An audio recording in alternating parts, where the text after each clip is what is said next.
The 8th, 2013 for the regular board meeting of Creighton Elementary School District. I'd like to start with the Pledge of Allegiance. Will Mr. Sean Hampton please lead us in the Pledge of Allegiance? I pledge allegiance to the flag of the United States of America and to the republic for which it stands, one nation, under God, indivisible, with liberty and justice for all. Thank you, Mr. Hampton. May the roll call show all members of the governing board are present. All members of the cabinet are present. I would like to welcome everyone to tonight's meeting and remind the audience of the request to address board cards that must be completed and submitted to the board secretary if they wish to speak to an agenda item. Board policy provides for 2 cards. The white cards to be submitted in order to speak to a specific agenda item, and blue cards to be submitted in order to speak during public comments. Our board policy states there is a 5-minute maximum time limit per speaker. Due to the open meeting law, board members are not allowed to address items that are not on the agenda. If you do not want to address the board but wish to give your comments in writing, you can do so on a goldenrod sheet, and all members will receive a copy. Approval of agenda. Mr. President, since one of the items has to do with who takes on the responsibility of governing board president for 2013, I would like to motion that we approve the agenda with the change that the reorganization of the governing board, which is 3B, come after 6B, which is the governing board member appointment process discussion. Second.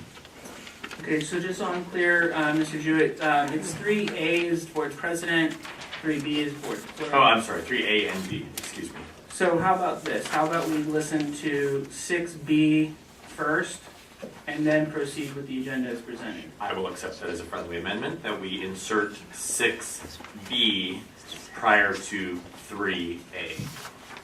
Second. Is there any discussion on the agenda? All those in favor signify by saying aye. Aye. All those opposed? Motion passes. Dr. Boyle, we're on 6B, governing board member appointment process discussion. Okay. Creighton District has declared a vacancy for the district governing board. Arizona Revised Statute 15302 gives the county superintendent of schools authority to appoint community members to fill vacancies on school district governing boards within the county. While the county superintendent has the authority and responsibility to make final appointment decisions, local communities have been empowered to participate in the selection through a set of well-defined collaborative processes and procedures that result in nomination of individuals for appointment that are in the best interest of the local community. The timelines and processes outlined and that are now on our website and also have been in the Creighton Communicator, which should be reaching houses this week. They are based on the guidelines provided to districts in the document entitled Nomination Procedures and Processes for Appointment of School Governing Board Members, provided by Maricopa County Superintendent of Schools, Dr. Donald Covey. And that document, again, can be found on our website, and it can be found on the Maricopa Gov Schools website. So based on the criteria determined by the county school superintendent, which was goes into effect in January, because as Dr. Covey explained when I attended a superintendent's meeting on December 5th, the county schools work in quarters. So we will be going through the process of providing information to the county school superintendent between January 1 and the end of March. So with this well-defined set of criteria, the responsibility of the school district was to set up a timeline, which we did in December, which follows this. And it starts this evening with the selection of the board president for 2013, because according to the procedures and guidelines from the county school superintendent, the board president elected this evening will serve as chairperson of the collaboration team. Beginning tomorrow until January 22nd, nominations will be accepted. And again, the person can go on the county school superintendent's website or on our website, and all of the documents are available. On January 22nd, 2013, there will be a deadline for application. That day at 4:30 is the deadline. And the application will be turned in to be directed to the governing board president. There's 3 different processes that need to be addressed. And then again, the information to the superintendents at the meeting with Dr. Colby was to be explicit in the information that we give to the community and to follow it. And he said very specifically, if we say 4:30 p.m. on January 22nd, which we are saying, he says you need to date stamp it and time stamp it. And if it's a minute late, you're going to have some real issues if you forgive that, but don't forgive the person who brings it in at 8 o'clock the next morning. So he again cautioned the superintendents and the committee to be very clear and to follow the guidelines. So again, the nomination information or the application information will be due January 22nd to be date and time stamped on or before 4:30. From there, the criteria ask the district to have a district orientation for any applicants to this vacancy. And so we have 2 district orientations that will address 3 years of student academic achievement, 3 years of budget, and the conditions of work in the district. So we have asked our Director of Finance, our Director of HR, and our Director of Student Achievement to be prepared at these 2 different times. The candidate will only need to attend one of the meetings, and so we chose an end of day and a midday time. So on January 24th, we will have this district orientation between 6 and 8 p.m. and on January 25th between 1 and 3.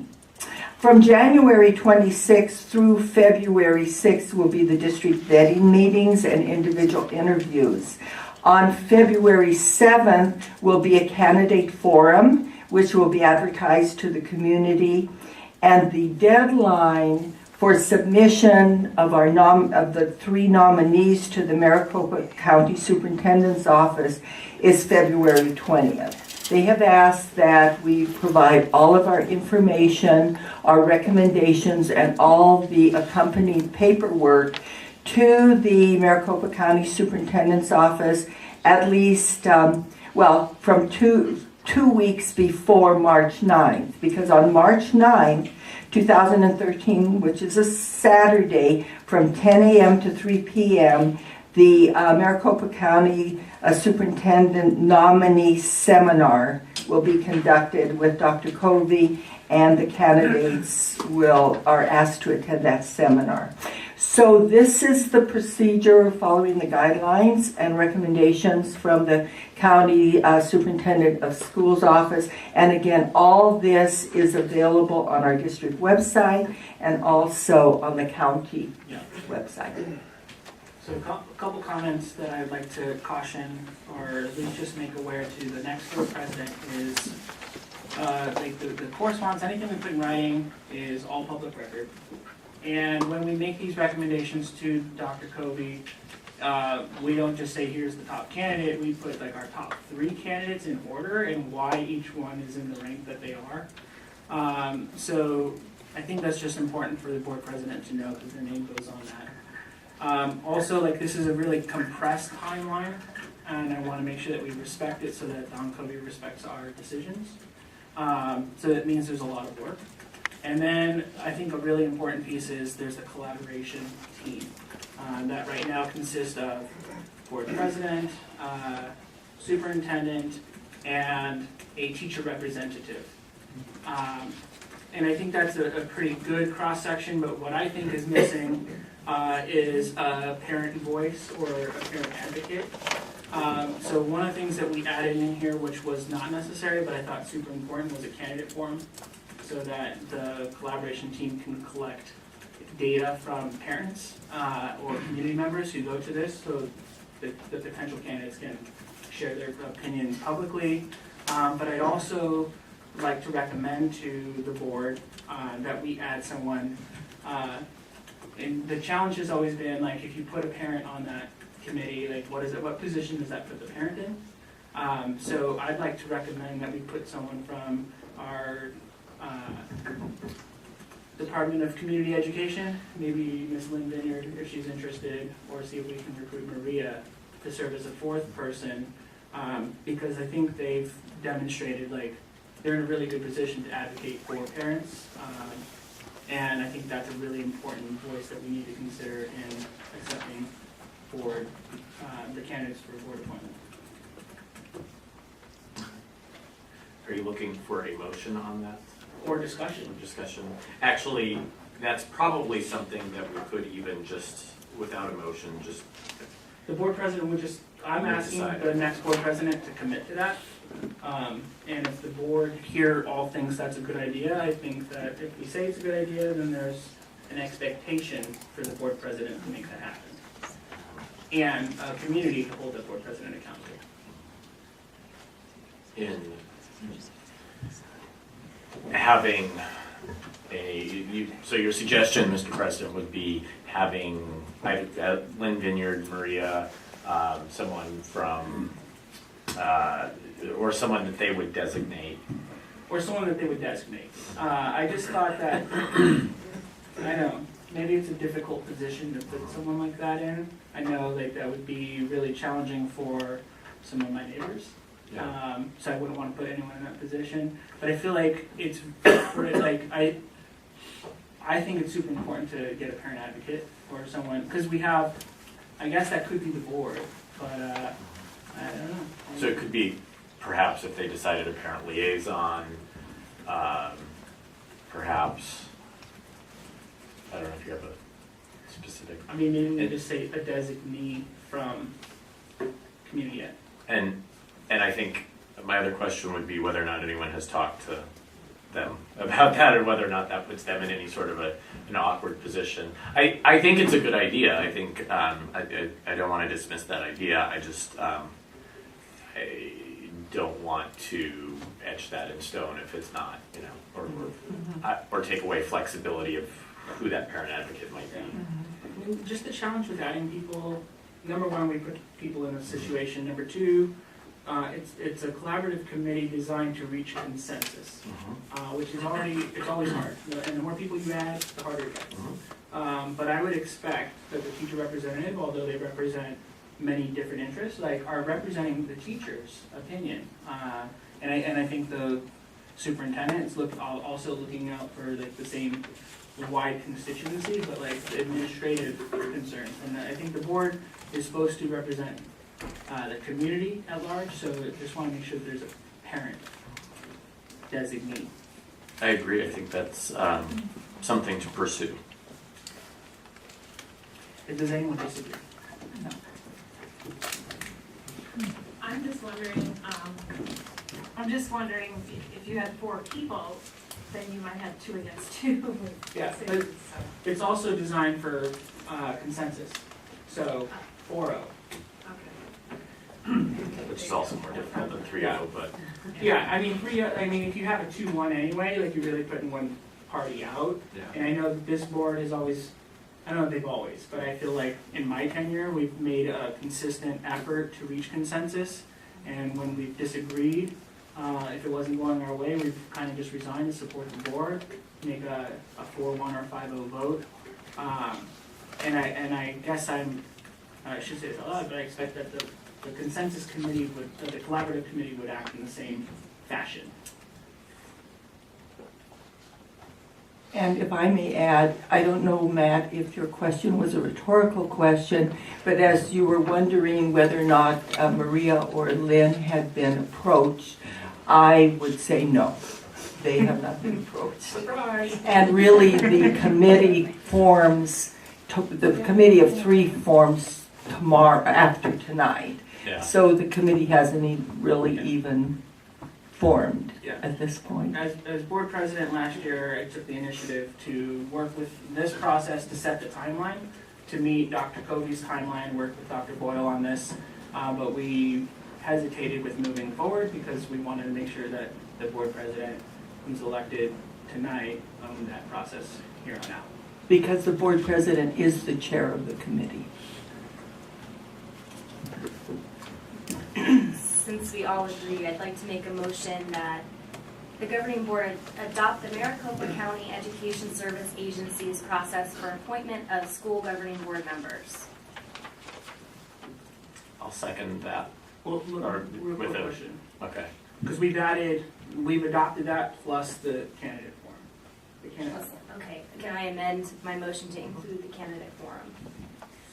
And did you want to further include something having to do with adding a voice that would be representative of parents, We might- Parent advocate. parent advocate? Well, do that as well.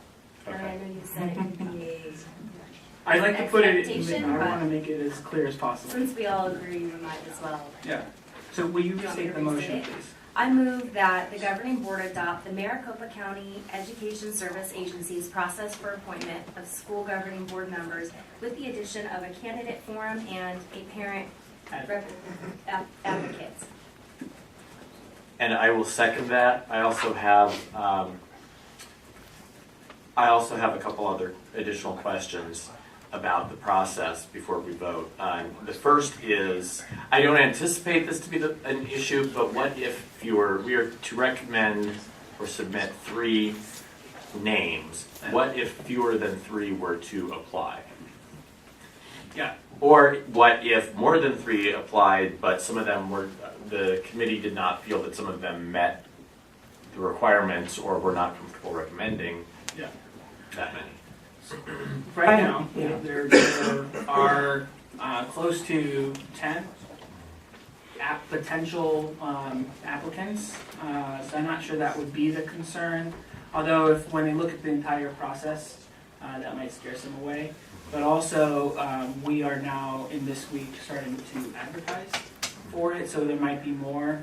I guess I don't know the answer specifically, although I would recommend to the board president and the committee that you don't endorse a name that you don't feel comfortable with. So if at the end of this process, none of the candidates meet your expectations, and as someone that you want to serve our community on this board with, then the answer would be you don't recommend them because your name goes on that as an endorsement.